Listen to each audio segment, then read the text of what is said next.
Hey guys, Lucas from iExplore here, and today we're going to explore Tsukiji Fish Market, which as you can see is quite busy right behind me. Now a couple years ago they did move the wholesale market out of the area, so it's farther from the city now, it's a big, where people trade all the fish. But the outer market, where regular everyday people can come and shop for fish, is still here. And as you can see, it's quite lively. So we're going to do some street photography there, and we're going to do it with this new lens that I got, which is the 21mm f1.5 from a company called TT Artisan. So full disclosure, as always, this is, I guess, a sponsored video because they sent us the lens for free. Although they don't pay us to make the video, so I am completely saying my true feelings about the lens. And I want to just start off before we even get into shooting that, to be really honest, my preconception of this lens was that it's going to be fun to use, but not particularly sharp or high quality or anything like that.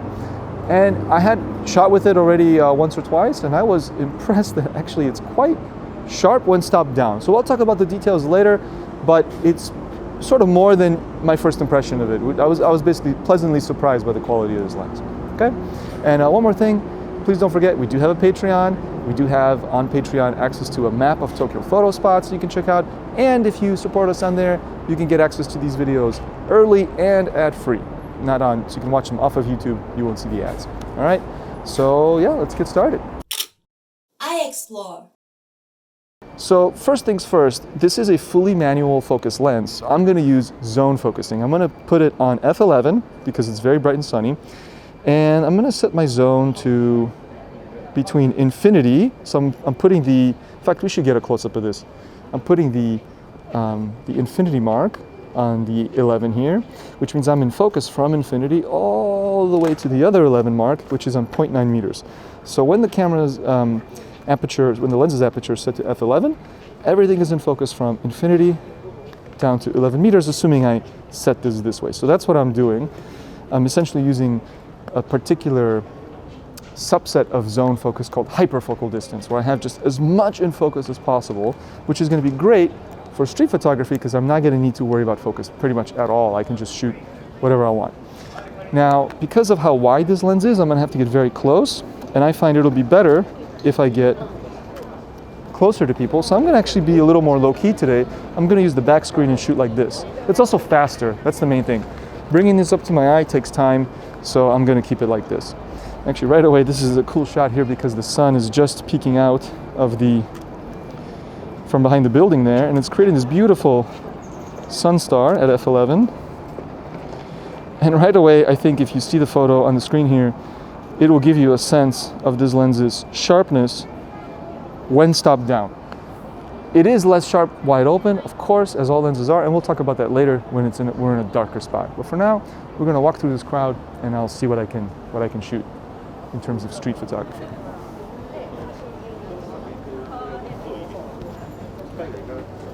All right, so there we go.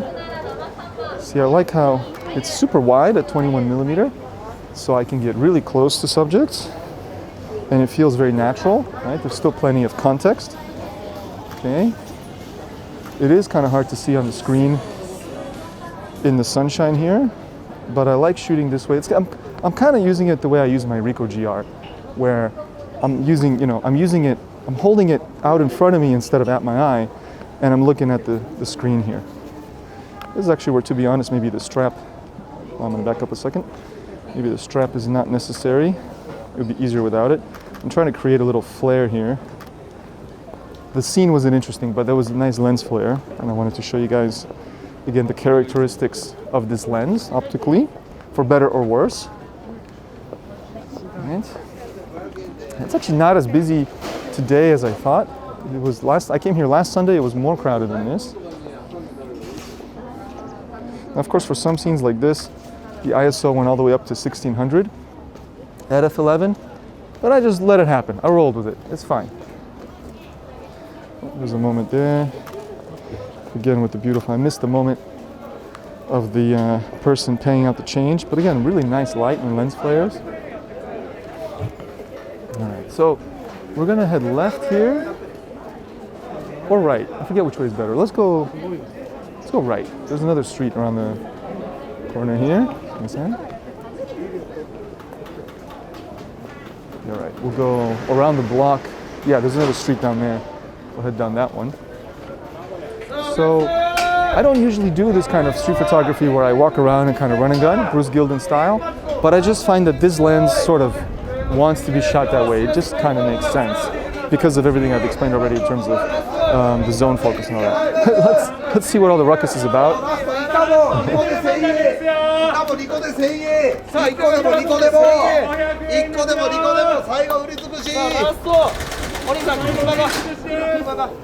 Well, that was cool. That was very intense. Let's get closer to the shops here. Here I'll open it up to f8. いいですか? 写真? 美味しそう. That was a nice shot. And so just for this one, I quickly changed to f8 because it's a little darker under here. I didn't bother changing the focus, even though I lost infinity. On f8, as it's set, it's still in focus from like more than 5 meters, so 6 meters, down to 1 meter. So basically, I still have pretty much everything in focus. So even changing from 11 to 8 really had no effective difference on my aperture for the subjects I'm shooting right now. So we'll keep it on 8 for now. Okay. By the way, I should talk about this. In Japan, they have these, some people customize their cars to have like anime stuff all over them. And then in Japanese, this is called an itasha, which literally means a painful car. Painful to look at, I suppose. Let's keep going. Let's check it out from this side. Actually, we should show the car from this angle. I think it's very, very funny looking. Here, maybe I'll just shoot it from the side. Like, see here, this is a case where I don't need to do the screen style shooting. Right. Just use the viewfinder.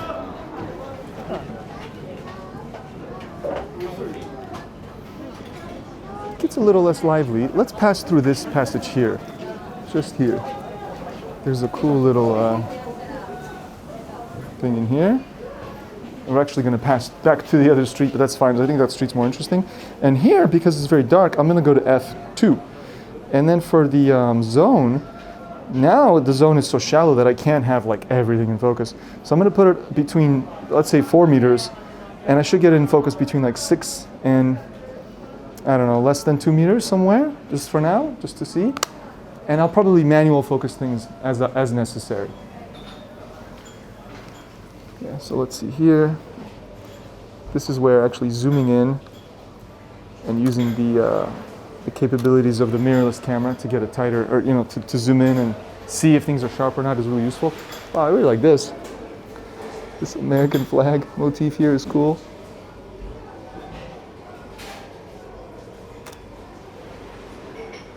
Nice. I actually think 2.8 will be better here.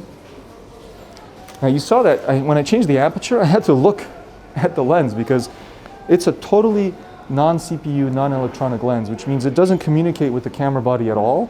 So the camera has no idea what aperture it's on. So you can't use the dials. I actually have to look here and see what I'm selecting. So I was on 2, so I took a look and I put it on 2.8. And then, since we're talking about the quirks of the mechanical quirks of the lens, I should also mention the focus dial goes the opposite direction from what most Nikon lenses go. And I think it's because most cameras actually go this way, and then Nikon is the odd duck out where it goes backwards. So anyway, not a big deal, just takes a little getting used to. All right, let's keep going. I like this contrast between the American flag and that blue curtain.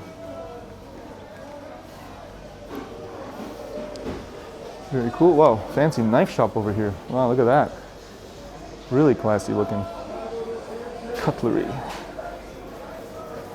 Hold on, let me go back to my zone because it's totally focused like super close, which I don't want.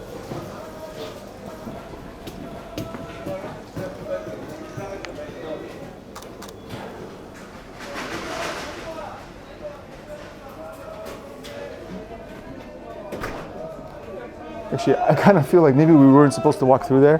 There are some passages here where, just the regular shoppers can go through that have like restaurants. But I see other people walking through, so it's not a big deal. We'll go back down this street again, the one we came on earlier. And because now we're actually going the other direction, so the light's different, right? Because now the light's behind me rather than earlier I was shooting into the light. I'm gonna go back to this huge zone I had from infinity down to 0.9 meters, so very deep zone.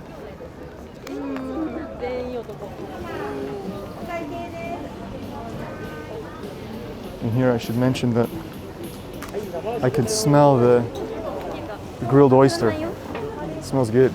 That's this one here.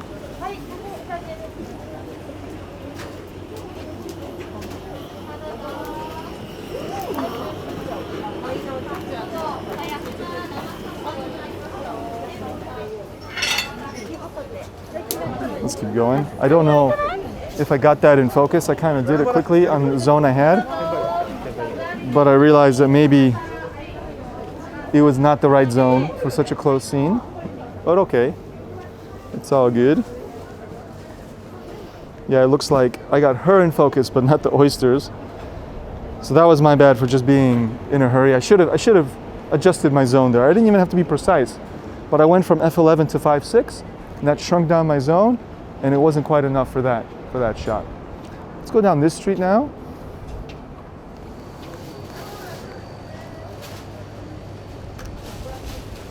Cool scene. Love the colors here. Love all the greenery. Not greenery, but green stuff. Yeah, that was really sharp. 5.6.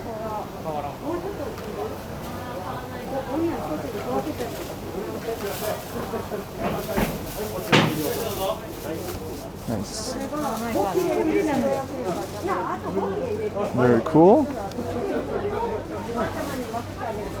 There's people buying fish and stuff.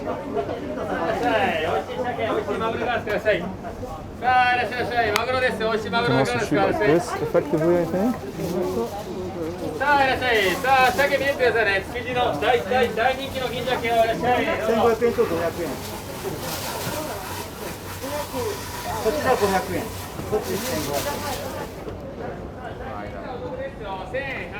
Yeah, so that was pretty cool. I'm gonna pause for a moment here just to kind of review what I'm getting and talk about it a little bit, because it was like just a constant flow of things. I find it good when I'm out doing street photography. After a few minutes of shooting and I'm not looking so much at my photos, I do like to stop and review them. I know people say you shouldn't chimp, but it gives me a kind of some perspective on what I just shot. What can I improve? What can I change? What is, like what's my ISO at for these shots? And it was like 2000 for a lot of them because I had it on 5.6, and in that darkness probably 4 would have been better. But it looks all right, it's not a big deal at 2000 ISO. It's a little more noisy.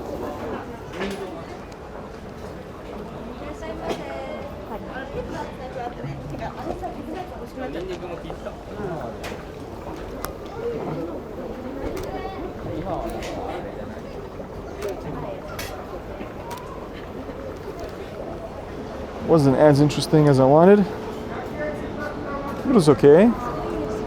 What I'm noticing, and I've noticed this before, is once I get really close, if I don't have the zone set up and I have to manually focus it, it does take time.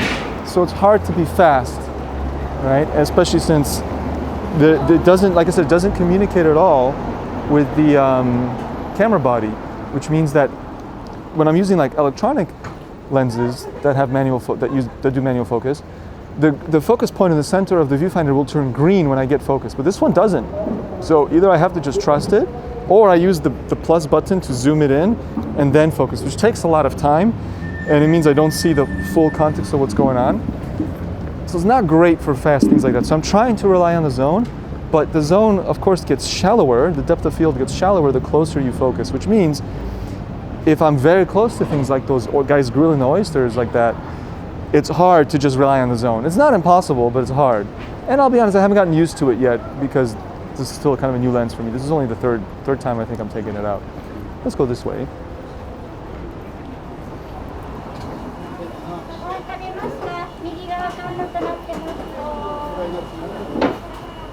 Wow, let's go that side.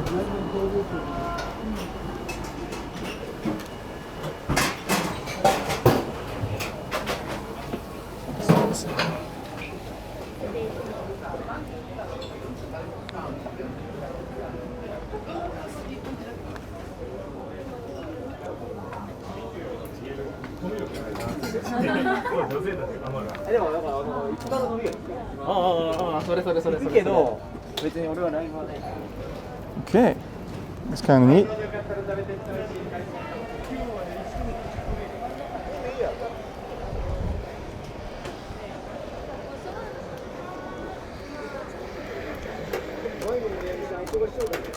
I like this. This is one thing I like about this camera, or this lens, is how I was able to get an entire scene. So rather than going just for like one subject, there's like a bunch of stuff going on here, and it's almost like a, I don't know how to describe it, like something set up and arranged very deliberately to create this like a diorama. That's the word I'm looking for. Like a diorama, right? You see like a model scene with all these different things. I like when I get a scene like that. A couple of different things happening. No one thing is really amazing, but altogether it shows the scene. And for that, you often, like a wide lens makes sense because you don't have to be so far back. You can get close and still get it all in, right? All right, guys, so we walk down to the edge of the market, like the main market, busy areas a block away over there.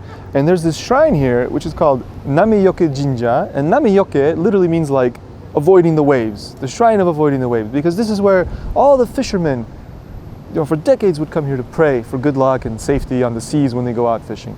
I don't know if they still come here these days because the main wholesale market where all the fishermen work that has moved.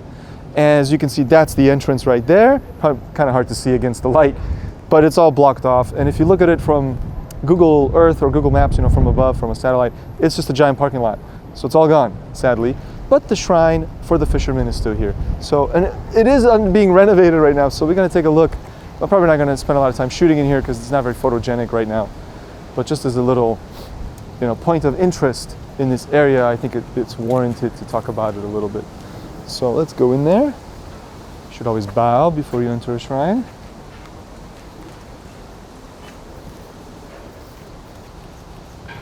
Yeah, it's a cool environment. It's just very, weird right now with all the construction. Yeah, and F8 did the job there. A little bit high ISO, but that's okay. We can look around in here a little bit.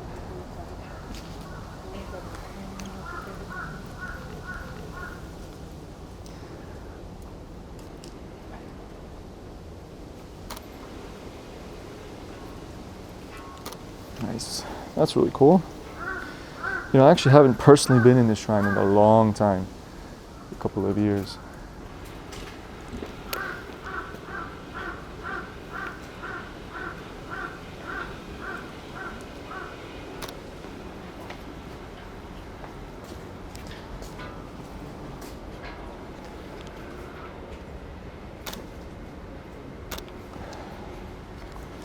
All right, so let's go. Don't want to disturb people here. And just before we go to the next area, we're gonna go to shoot some architecture as well as part of this video, because I think this lens is great for the kind of street photography I just demonstrated, like this kind of chaotic run and gun sort of style with, sort of like Bruce Gilton or Tatsuo Suzuki kind of style, which, as you guys know from watching me, is not really my style. So I don't know if I did a great job of it there, but it can be fun with this lens. But just before we go over to Shiodome and do some architecture, there's one more thing I want to mention about the lens, like another quirk. So because it's not electronically coupled to the camera, the aperture that you choose is the aperture that you see in the EVF, always. When you're shooting with electronic lenses, like the Z-mount lenses, whatever, I could be wrong, but I'm pretty sure up to 5.6, you do see the real aperture. So like 2.8, you're going to see the depth of field change in the viewfinder.